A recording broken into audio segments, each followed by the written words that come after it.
So this is a little 21-inch crossbow that I made. It's just got a peg for the trigger. This is just an arrow that I drilled a hole in. The arrows are just 3/8 inch dowels, burnt to a point, to a field point. And I put duct tape fletchings on them just to try them out. And then this 20-inch bow is just a little Doug fir bow. And then I tried to make the heaviest string that I could make.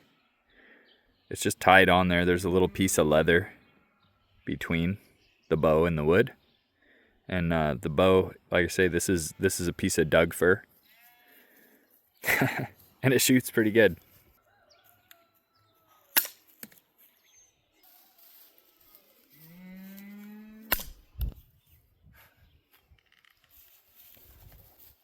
Anyway, that was why the crossbows always had hair triggers, I reckon. Old one.